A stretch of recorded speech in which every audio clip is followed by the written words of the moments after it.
calme apparent dans le centre de Bucarest masque une atmosphère en réalité tendue. En mai 2025, la Roumanie retourne aux urnes, 6 mois après l'annulation du premier tour de la présidentielle, cas inédit dans l'Union européenne. Le motif, une vague de manipulation sur les réseaux sociaux qui avait propulsé en tête des suffrages Călin Georgescu, candidat populiste et pro-russe alors inconnu du grand public, que les juges du pays ont finalement disqualifié. Dans ce pays de 19 millions d'habitants, où plus d'une personne sur deux utilise TikTok, les jeunes générations ont été particulièrement ciblées par la désinformation virtuelle. Aujourd'hui, le second tour oppose deux indépendants, symbole du rejet des partis traditionnels. Nicu Jordan, maire pro-européen de Bucarest, est opposé à George Simion, candidat nationaliste qui défie Bruxelles. Deux visions radicalement opposées qui entendent façonner l'avenir de la Roumanie, pays frontalier de l'Ukraine, membre de l'OTAN et de l'UE. À quelques jours du vote décisif, le camp pro-européen doit combler un retard de plus de 2 millions de voix. C'est une véritable course contre la montre qui s'annonce.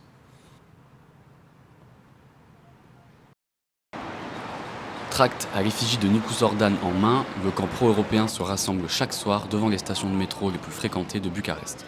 Parmi eux, Eugene, originaire de Moldavie, alerte sur le tournant décisif que constitue ce second tour, notamment pour la jeunesse. We as young people have our principles. We want freedom, we want liberal reforms, we want money invested in education. Pour lui, une victoire de George Simion aurait des conséquences qui dépasseraient largement les frontières du pays. Basically, there will be no future for us for the next decade or two. It will be the lost decade. So this is why it is so important for us Romanian people to be here, to fight for the future of our country and to fight for a liberal and free Romania. I think Europe is at stake, not just Romania here. Pour plonger au cœur de la stratégie du camp pro-européen, direction le QG de campagne, situé sur un boulevard en plein cœur de la capitale. Tudor, en charge de la communication de Nicu Jordan, croit en la dynamique de son candidat à quelques jours de l'échéance électorale. We're in the campaign headquarters for the Nicu Jordan candidacy for the presidency of Romania. It's an independent candidacy, and you can see all the team is working very hard for these last few days. It's been a long campaign, but a super, super interesting one. We're very optimistic because we've seen a real coming together of the two candidates in terms of polling. They're now neck to neck, and we really hope that by tomorrow we'll be in a very, very good position to say that we've done very, very well. And we are anticipating record numbers of voters coming to the polls. We've seen, for example, just in this first day, since the diaspora has already started voting, Romanians outside of Romania, they've come out in record numbers already, and we hope to see that replicated in Romania as well. Si la jeune génération de militants est particulièrement mise en avant pendant la campagne, le QG rassemble des supporters de tout âge mobilisés derrière le candidat indépendant. Une télévision permet de suivre en direct les dernières estimations ainsi que les débats. Simion apparaît en interview sur CNews, la chaîne d'information du milliardaire conservateur Vincent Bolloré. D'autres images le montrent aux côtés de Marion Maréchal, figure de l'extrême droite française. De son côté, Nicu Jordan reçoit aussi du soutien venu de l'Hexagone. Emmanuel Macron en personne le lui exprime par le biais d'une visioconférence soigneusement mise en scène. Au cœur de la bataille électorale, le monde virtuel devient le terrain de chasse du parti populiste AUR, qui inonde les réseaux sociaux de vidéos virales. Social media has a big influence on the teenagers and the young people, but I believe that if us, the other young people, who are going to talk to them and tell them the truth, I think they are going to choose the right path for us. I am truly afraid about Simeon becoming president in Romania. I believe that he is a threat to democracy, not only in Romania, but to all near countries and to all Europe. Basically, our strategy relies on three pillars. It's the people that didn't vote, the votes from other candidates, and demobilizing Simeon's voters. Si ces jeunes sont autant mobilisés, c'est par crainte de voir leur pays tomber dans les mains de l'extrême droite. Well, I believe that Nicu Jordan has a great chance to win this election because people have been seeing the behavior of Simeon and it's not a good one. He's been going away, not participating in debates. He's been disrespectful. He's been lying a lot. If Simeon gets elected, I probably would be concerned with my safety and my future in this country. Professeur de français, Alicia pourrait prendre une lourde décision en cas de défaite. En effet, j'ai beaucoup réfléchi. J'aimerais vivre dans un pays libre, dans un pays dans lequel je pourrais exprimer mes pensées librement, un pays un pays sécurisé, disons, un pays stable du point de vue économique. Et avec Simeon comme président, je ne vois pas comment je pourrais le faire. Du coup, la réponse est oui. J'envisage à quitter la Roumanie et peut-être, je ne sais pas, venir en France ou dans un autre pays.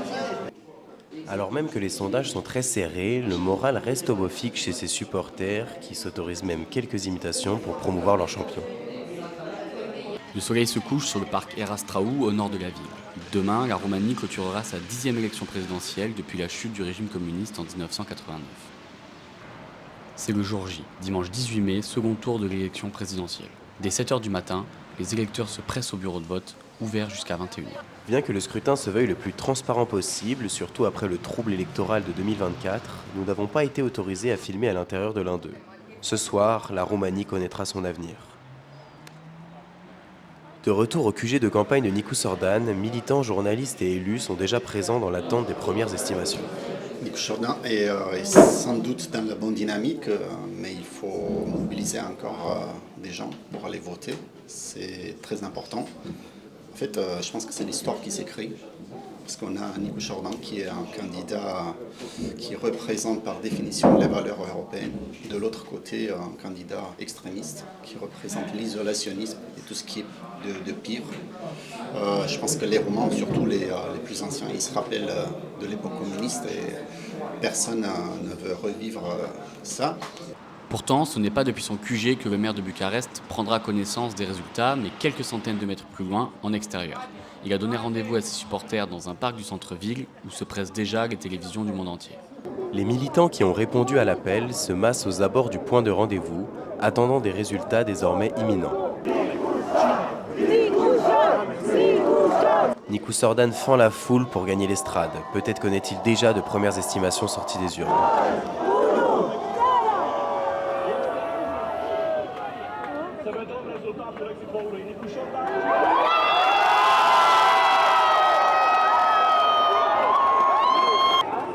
À l'annonce des résultats, la foule laisse éclater sa joie. Ses supporters ont tremblé, mais l'avenir de la Roumanie s'inscrira bien au sein de l'Union européenne.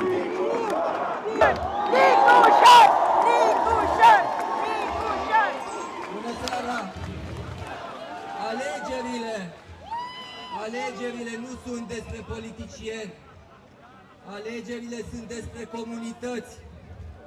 Și în alegerile de azi a câștigat o comunitate de români care vrea o schimbare profundă a României. O comunitate care vrea funcționalizarea instituțiilor statului. O comunitate...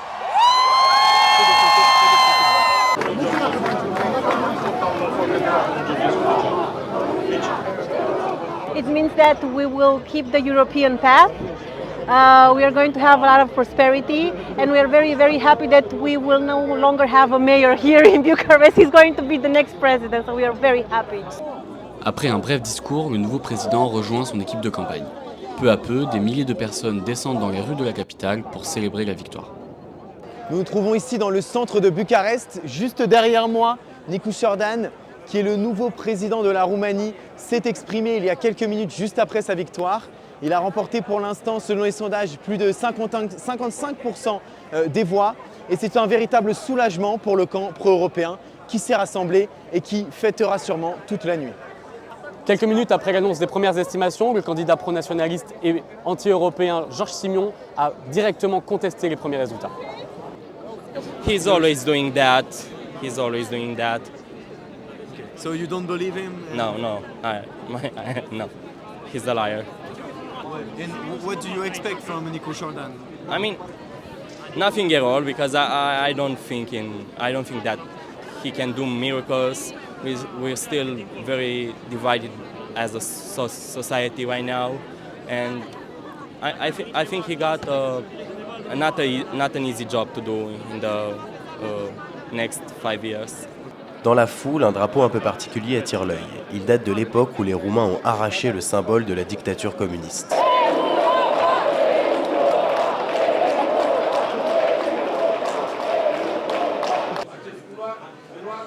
Plus tard dans la soirée, le nouveau président sort de son QG pour un premier bain de foule. Accueilli comme une véritable rockstar, son nom est sur toutes les lèvres, associé au slogan Pro-Europe.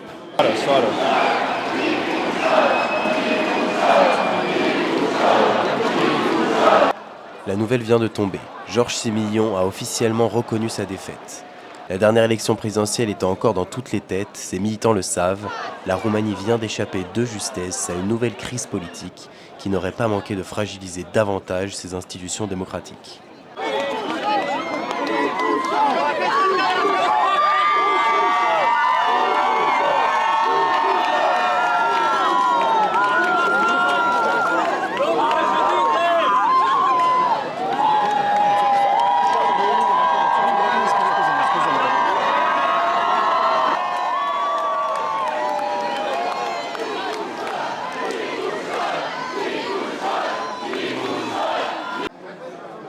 À l'intérieur du QG de campagne, militants et journalistes attendent jusqu'à tard dans la nuit les premiers mots du nouveau président. Aux alentours d'1h du matin, Nicu Sordan donne enfin sa première conférence de presse aux médias internationaux, juste après s'être exprimé face à la presse roumaine. À peine élu, le nouveau président prend acte des défis qui l'attendent. On a eu différentes choses au premier tour et au deuxième tour.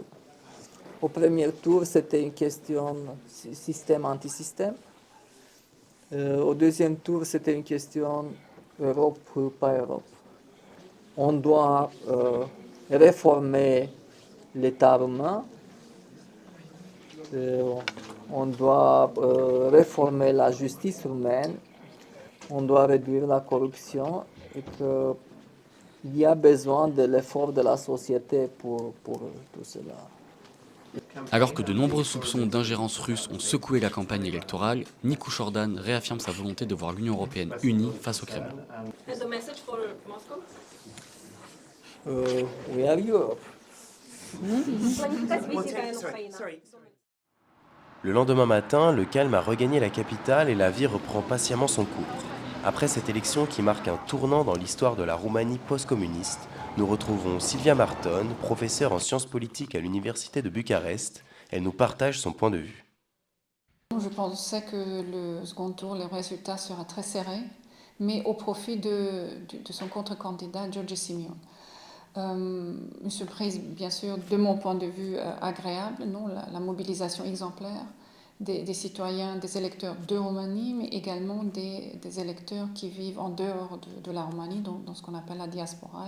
La Roumanie aurait pu basculer d'un côté comme de l'autre. Selon la spécialiste, cette élection a été révélatrice des tensions qui traversent le pays. C'était historique par d'abord la mobilisation exemplaire, mais également par la direction de la Roumanie dans les années à venir, c'est-à-dire soit une hésitation de la Roumanie dans ses partenariats euro-atlantiques, soit, maintenant, on l'a vu avec Nicu Sordan, une voie résolument pro-européenne, pro-occidentale, la Roumanie prête à assumer son rôle régional au sein de l'Union européenne et sur la scène internationale, que George Simion, le contre-candidat, et son parti hésitaient, voire ne voulaient pas assumer. Mais je souligne encore, AUR et les électeurs qui ont voté AUR et George Simion, ils sont là pour rester. Il faut répondre à leur colère, à leurs angoisses, à leurs attentes aussi. Pas seulement qui sont légitimes pour une grande partie, il faut vraiment leur répondre par des politiques publiques, par des éléments de langage, par des narrations. Et il faut donc composer avec et travailler avec, construire des ponts. Voilà, ce sera également mon message au-delà de cette dimension historique du vote.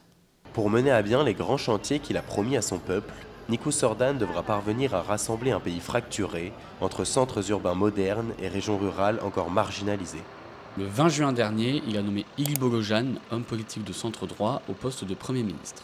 Celui-ci aura la lourde charge de diriger le nouveau gouvernement de coalition pro-européen dans ce pays en première ligne face à la menace russe.